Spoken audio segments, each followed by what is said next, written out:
Tribun News Today.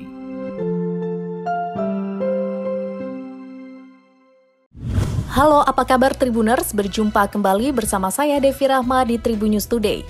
Devi akan berbagi informasi menarik hari ini, mulai dari info nasional, regional, selebritis, dan olahraga.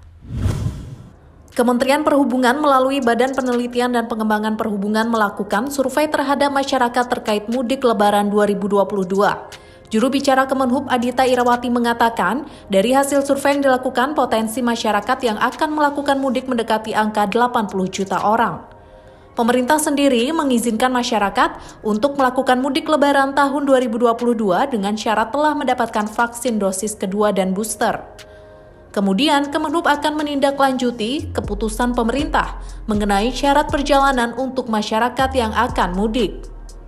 Adapun Kemenhub akan menerbitkan surat edaran mengenai petunjuk pelaksanaan teknis di lapangan baik untuk perjalanan luar negeri dan dalam negeri.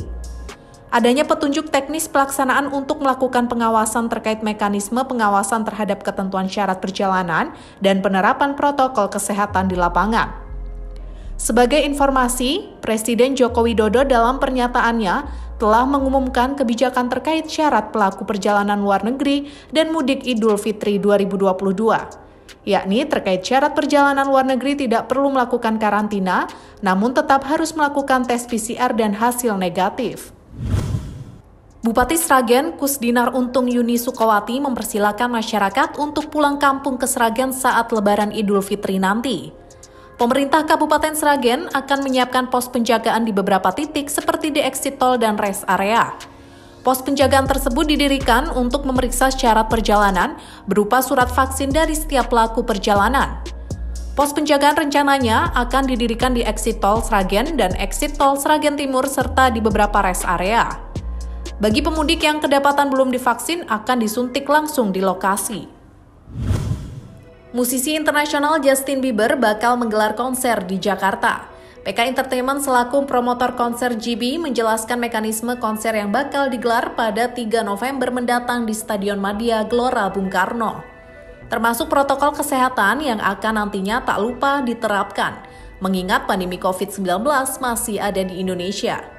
Peter Harjani, founder PK Entertainment menjelaskan konser bertajuk Just It World Tour ini akan menerapkan protokol kesehatan sesuai anjuran yang telah ditetapkan oleh pemerintah. Lebih lanjut, Peter menambahkan pihaknya akan terus memantau perkembangan terkait informasi protokol kesehatan yang ada. Terlebih, pandemi di Indonesia kian berangsur menurun. Ia berharap ke depannya pandemi COVID-19 terus menurun sehingga konser Justin Bieber dapat berjalan sebagaimana mestinya. Terkait keamanan dalam konser, pihaknya selaku promotor akan meminta data KTP saat pembelian tiket untuk menyambungkannya dengan aplikasi Peduli Lindungi. Pergelaran pesta olahraga terbesar se-Asia Tenggara, SEA Games 2022 tak lama lagi akan dihelat. Jadwal SEA Games 2022 digelar pada 12 hingga 23 Mei 2022 mendatang. Negara Vietnam mendapat kehormatan untuk menjadi tuan rumah SEA Games 2022 kali ini.